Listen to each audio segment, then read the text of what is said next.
मैं एक बूढ़ा किसान हूँ और मेरी जिंदगी का बेशतर हिस्सा खेतों में मेहनत करते गुजरा है। मेरे 3 बेटे हैं, लेकिन अफसोस कि वो हमेशा आपस में लड़ते रहते हैं। जब मैं उन्हें देखता हूँ तो दिल में एक खौफ सा आता है। मैं सोचता हूँ अगर मैं ना रहा तो ये जमीन और घर का क्या होगा। क्या ये लड़ाई झगड़े उन्हें कुछ सिखाएंगे? मैंने अपनी जिंदगी की मेहनत से जो कुछ बनाया है, क्या वो इसे बर्बाद कर देंगे? मैं चाहता हूँ कि वो एक दूसरे के साथ मिलकर काम करें, एक दूसरे की मदद करें और इस जमीन की कदर करें जो हमें जिंदगी देती है। वक्त तेजी से गुजर रहा है और मेरी दुआ है कि मेरे बेटे अपनी गलतियों से सीखें और एक दिन एक साथ खड़े हों, क्योंकि इत्तेहाद में ही ताकत है। मेरे बेटों, आज मैं तुम्हें एक सबक सिखाना चाहता हूँ। ये लकड़ियाँ मजबूत हैं, लेकिन अगर तुम सब मिलकर कोशिश करो तो उन्हें तोड़ना आसान होगा।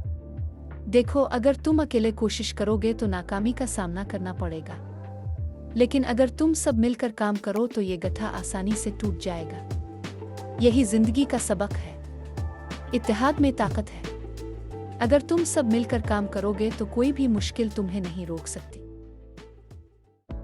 सबसे बड़े बेटे रामेश ने गट्ठा उठाया और तोड़ने की कोशिश की। इसकी ताकत का कोई जवाब नहीं था, मगर वो नाकाम रहा। फिर सौरीश की बारी आई।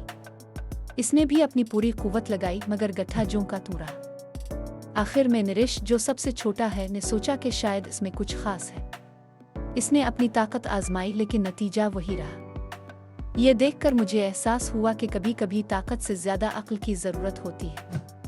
हम सब ने अपनी कोशिश की, मगर गट्ठा तोड़ने के लिए एक नई हिकमत अमली की जरूरत है। ये सीखने का मौका है कि कभी कभी मिलकर काम करना ही असल ताकत है। जिंदगी वक्त तेजी से गुजर रहा है और मेरी दुआ है कि मेरे बेटे अपनी गलतियों से सीखें और एक दिन एक साथ खड़े हों, क्योंकि इत्तेहाद में ही ताकत है। मेरे बेटों, आज मैं तुम्हें एक सबक सिखाना चाहता हूँ। ये लकड़ियाँ मजबूत हैं, लेकिन अगर तुम सब मिलकर कोशिश करो तो उन्हें तोड़ना आसान होगा। देखो, अगर तुम अकेले कोशिश करोगे तो नाकामी का सामना करना पड़ेगा, लेकिन अगर तुम सब मिलकर काम करो तो ये गट्ठा आसानी से टूट जाएगा। यही जिंदगी का सबक है। इत्तेहाद में ताकत है। अगर तुम सब मिलकर काम करोगे तो कोई भी मुश्किल तुम्हें नहीं रोक सकती। सबसे बड़े बेटे रामेश ने गट्ठा उठाया और तोड़ने की कोशिश की। इसकी ताकत का कोई जवाब नहीं था, मगर वो नाकाम रहा। फिर सौरीश की बारी आई। इसने भी अपनी पूरी कुव्वत लगाई, मगर गट्ठा ज्यों का त्यों रहा। आखिर में नरेश, जो सबसे छोटा है, ने सोचा कि शायद इसमें कुछ खास है।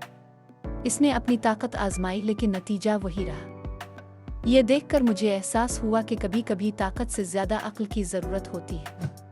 हम सब ने अपनी कोशिश की, मगर गट्ठा तोड़ने के लिए एक नई हिकमत अमली की जरूरत है। ये सीखने का मौका है कि कभी कभी मिलकर काम करना ही असल ताकत है। जिंदगी